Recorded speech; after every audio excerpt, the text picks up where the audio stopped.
It is a pleasure to come to the Old Town Bar and Restaurant. They serve one of the best hamburgers in the city here, and my waistline shows that.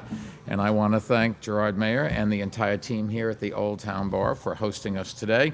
This is one of the most storied taverns in the city, a place that has been serving food and drink since 1892. Seifman was alive then. Well, Pressman certainly was. Over that time, the Old Town has certainly seen its share of changes in the city, but within the Old Town, almost nothing has changed. The dumbwaiter has not changed, not the tin ceiling, not the mahogany bar, and certainly not the urinals, which is sort of, you got to know about urinals to know the story. But 10 years ago, something did change here and in bars and restaurants across the city. 10 years ago, we began implementing the expansion of the Smoke-Free Air Act, which prohibited smoking at all indoor places, including bars and restaurants. And back then, many people opposed the bill and tried to stop it from becoming law. They said that it was taking away people's rights, as though non-smokers didn't have the right to breathe clean air. They said it would destroy the restaurant and bar business in the city, as well as our tourism industry. And there were dire predictions about how the law would lead to job losses and lost tax revenue. Well, here we are 10 years later, and we can look back now and see how accurate those forecasts were. And I think it's safe to say, when you look at the numbers, the Smoke-Free Air Act has been one of the best things that has ever happened to our restaurant, bar, and tourism industries. Today, there are nearly 6,000 more bars and restaurants in our city since the law was passed 10 years ago. That's a 47% increase since 2002. The number of New Yorkers working in bars and restaurants has risen just as dramatically, up 48% since '02. And think about that, for every 10 restaurants and restaurant jobs that existed in '02, there are now 5 more. At the same time, the number of people visiting our city has grown almost steadily since 2002. In this past year, we set a new all-time record of 52 million visitors. The amount of money that those visitors have injected into New York's economy has doubled since 2002 to a record $55.3 billion last year, and a significant amount of that money is spent in restaurants and bars, so it is a virtuous cycle. While many people failed to realize, 10 years ago was that all the smoke in restaurants and bars was a disincentive for many people to go out to eat, and that's especially true for those with asthma as well as pregnant women. Our Smoke-Free Air Act made restaurants and bars more welcoming, and that helped spur record growth in the industry. It's also true that bars and restaurants didn't make any money or much money out of selling cigarettes. They sell food and beverage. And if you're not smoking, then you're in a restaurant or bar, you eat or you drink, and that's good for their business. Of course, as big as the economic benefits of the smoking ban have been, they're secondary to the incredible health benefits that we've seen, especially since tobacco use doesn't just affect smokers. Secondhand smoke can lead to heart disease, lung cancer, and asthma, all of which cause premature death. 10 years ago, more than 400,000 non-smoking workers, including many in our city's hospitality industry, were forced to breathe in toxic air in order to make a living. And people were forced to breathe in toxic air when they went out to a bar and a restaurant. And we were determined to change that, to free people from the burden of breathing toxic air at their workplaces and whenever they went out to eat and drink. The Smoke-Free Air Act was implemented in 2003, and that did exactly what we wanted it to do. I can't tell you how many restaurant workers have told me what a difference it has made in their lives. Today, because of all of the work we've done to reduce tobacco use, there are nearly 500,000 fewer smokers than we had at the start of our administration here in New York City. Smoking among adults has dropped by more than a third to 14.8%, as compared to 21% in the rest of the country. Even better, smoking among New York City public high school students has been reduced by more than half to 8.5%. In the rest of that nation, that number is 18%. Estimates tell us that there are 10,000 fewer premature deaths due to smoking over the past decade.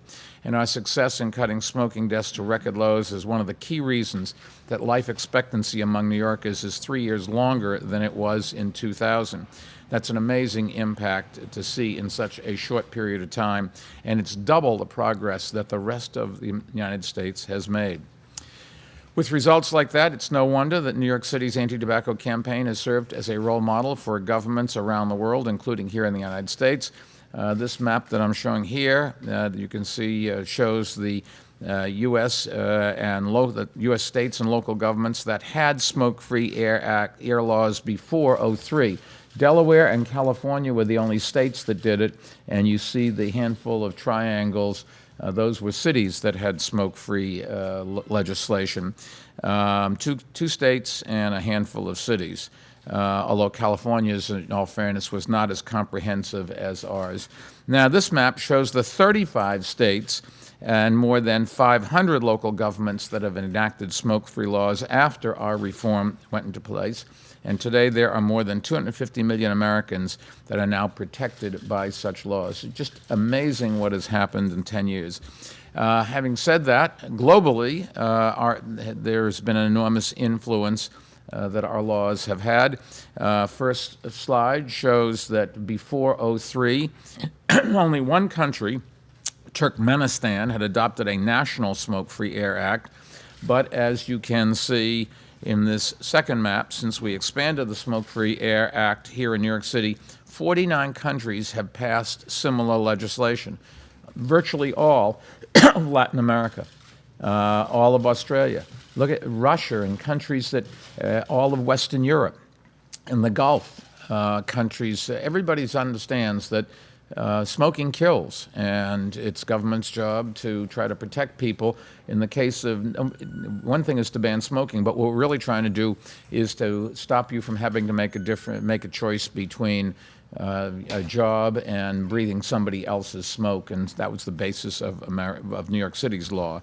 Right now, because as this map shows, there are 1.2 billion people that are now breathing cleaner air. And it was, I think, fair to say that people looked to New York City as a leader, and most of this came out of the publicity that was around the world in the newspapers and on television and radio when we passed our Smoke-Free Air Act. We heard that people from Ireland would never come here after we passed the smoking ban, and then a year later, Ireland passed its own ban. The same thing we heard that people from France and Italy would never come to America again for a vacation or anything else. And of course, they passed smoke-free air acts as well. If an idea can work here, it can work anywhere, and we've seen that again and again, not just in public health, but in so many other areas where New York is pioneering innovative new policies, from economic development to environmentally sustainability to education. At the same time, the success that we've seen around the world with countries adopting smoke-free air laws is also the result of the work that many public and private organizations are doing. As you know, Bloomberg Philanthropies has worked closely with the World Health Organization and other partners to help people around the world lead the charge for smoke-free air laws and other tobacco control measures in their own cities and countries. And Bloomberg has invested something like $600 million in this effort, and the Gates Foundation has been very generous in coming in with well over $100 million as well. This is a global, there is a global tobacco epidemic, however, that still threatens to take 1 billion lives worldwide this century unless we do something about it. But the progress has been very encouraging, and so if we can keep this up, we're going to save an enormous number of lives. I think it's fair to say that 10 years ago, no one would have ever predicted that more than 1 billion people around the world would be covered by smoke-free air laws. But that's exactly what's happened, and there's no doubt it's saving millions of lives, but we shouldn't stop here. There's still 1 billion people will die from smoking this century unless we do something about it. 1 billion people. And that's why we're focusing on this. Before I turn things over to Health Commissioner Dr. Tom Farley, let me just say that as much progress as we've made here in New York City, we certainly even here in New York City have a long ways to go. And that's why last week we announced new pieces of legislation to reduce smoking, especially among teens, requiring retailers to remove cigarettes from their displays and setting a minimum price for all cigarette sales. And we expect that, as with the smoking ban in bars and restaurants, that will generate some opposition initially, and after it's implemented, it will be over overwhelmingly supported and become a model for other places around the country and around the world. The people that sell cigarettes say, well, if you hide them, they'll sell less. Yes, but they'll use that space for other things. And if fewer people are buying cigarettes, they're buying other products, and that's going to help their business in the same ways that the Smoke-Free Air Act has helped the businesses of restaurants and bars. Tom, you want to talk? Thank you.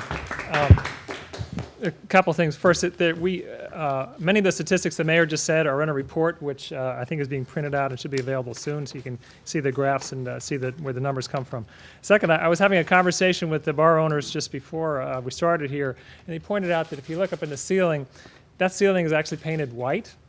And the reason it looks like that is from decades of secondhand smoke in this bar, which has just layered out there. Gives you an idea of what actually is a product of secondhand smoke. So the Smoke-Free Air Act not only saved lives, but it changed fundamentally the way that New Yorkers view smoking.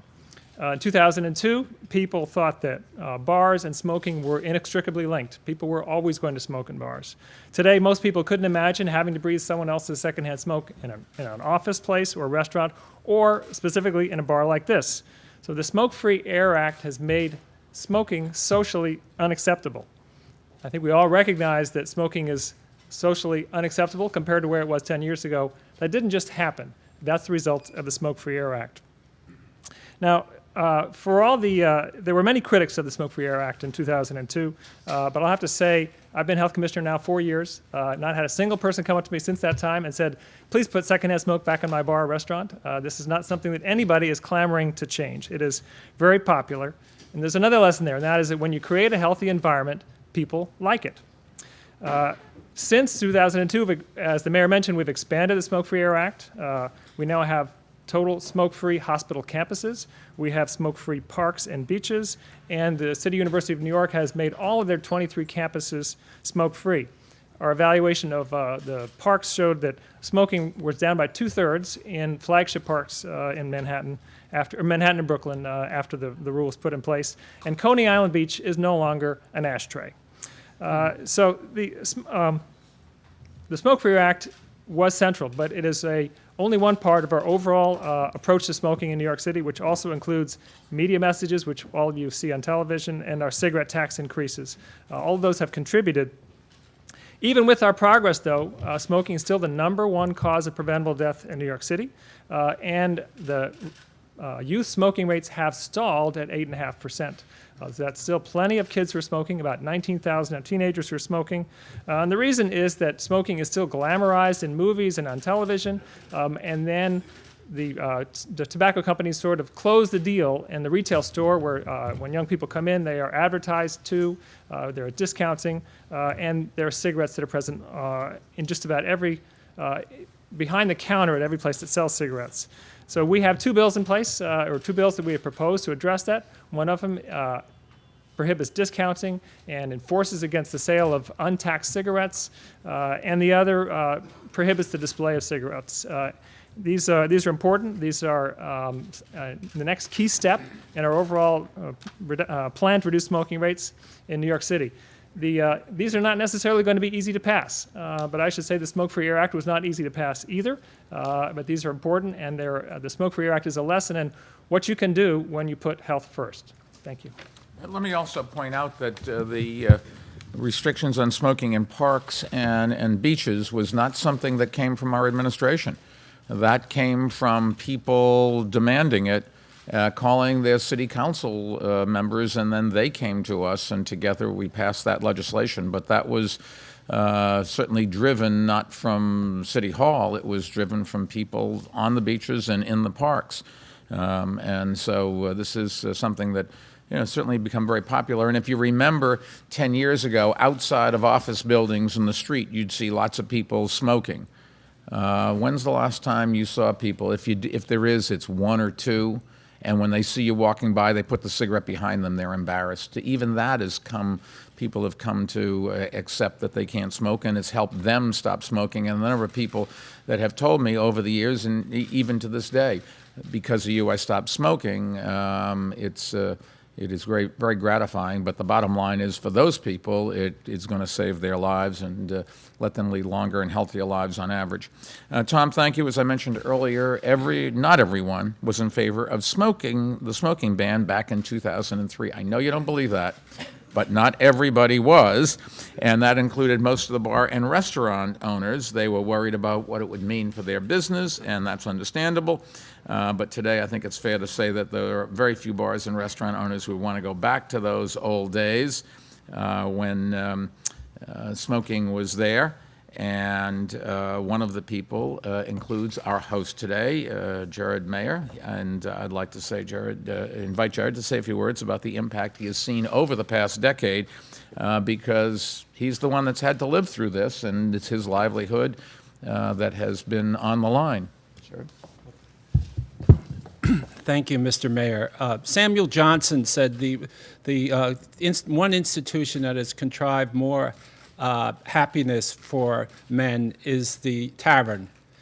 And once I heard about the new smoking regulation, I was concerned that the smoking had been a part of the tavern since the Samuel Johnson days, and I thought it would ruin the atmosphere.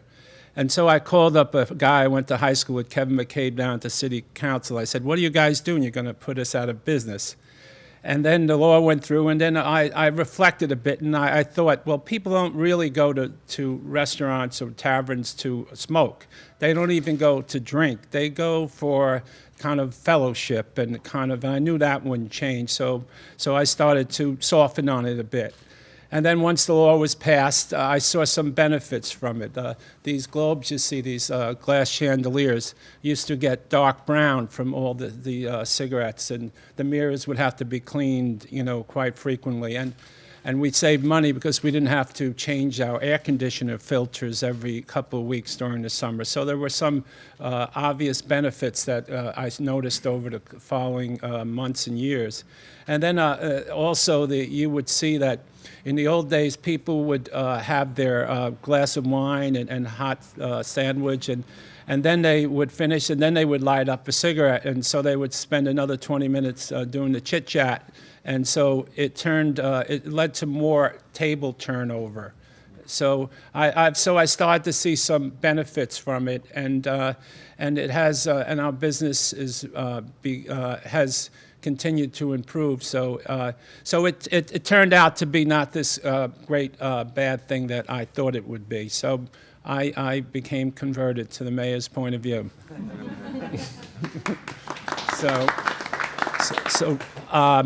So our next, and actually I'll say one little story is back in the old days, we had a songwriter named Jimmy Webb who had a studio around the corner, and Jimmy would bring in people like Art Garfunkel and Dr. John and Harry Nilsson, but the one person who wouldn't come over for lunch was Linda Ronstadt, because she wouldn't go into a place that had smoking. And I said, wow, she's never going to come in here, but now she could come in here.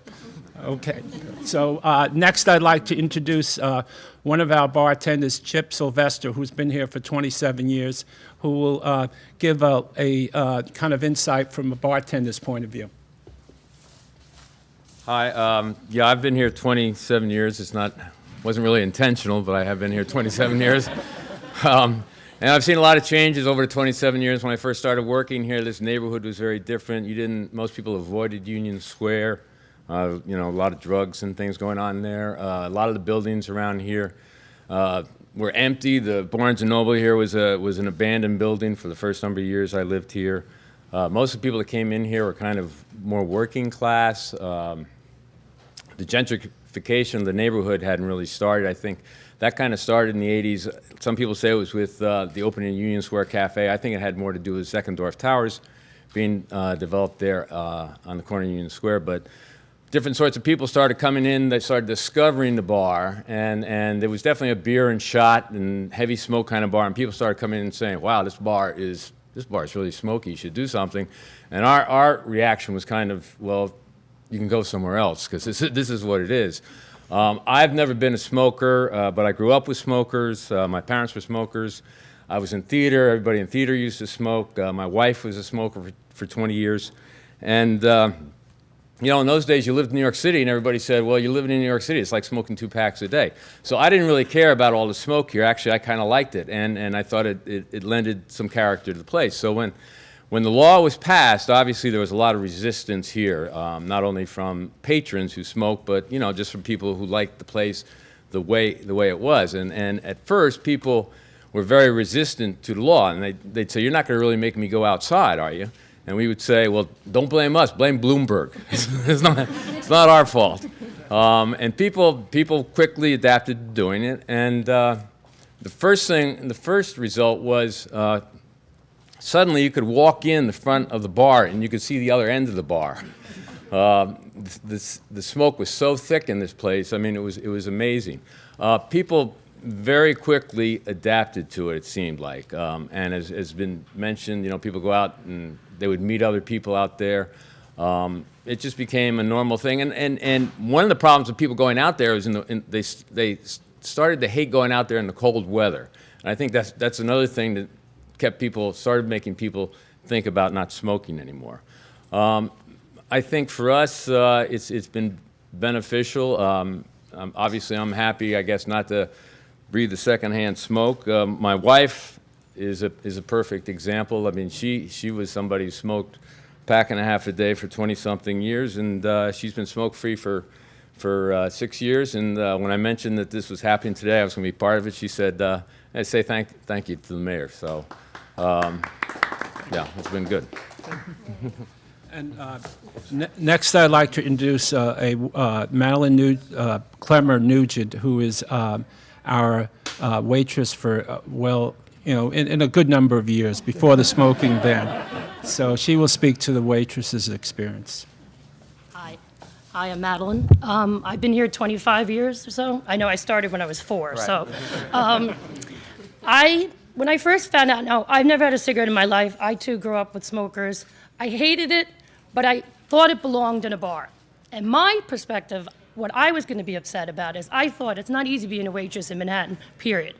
I thought I was going to have to fight with people because they didn't want to, they'd light up. I haven't had one person in 10 years light up that I've had to tell anything to. So I really thought it was going to be a real hassle. I was 3 months pregnant with my daughter when the smoking law started, so I was thrilled because I was working. I used to have 2 sets of jackets. I used to teach and waitress. I'd have 2 sets of jackets to wear in the morning because my hair smelled, my jacket smelled. So my daughter sees, she's never been in a bar or a restaurant with smoking, and she'll never see that. She doesn't have to deal with that. And I think it was a great law. So. You want to come up here to the camera? This is the daughter. And how old are you? 9. 9 years old. And your name is? Molly. Molly. And where do you go to school? PS 107. PS 107. Queens. And in Queens? Yes. Good. You like the cameras and everything? You want to wave? Way to go. Well, thank you, Gerard and Peter and Madeline. Hearing the stories of people who live and work in environments that used to be full of smoke, I think it's probably the best way to appreciate the full impact of the law and the change that we have seen in our city. And when you think about the fact that there are more than 205,000 restaurants and bar workers in our city, these are stories that are shared by people all over the city and increasingly all over the world. Before we take some questions, let me just summarize today's announcement for our Spanish-speaking New Yorkers. Estamos celebrando un 10º aniversario de la prohibición de fumar en nuestros bares y restaurantes.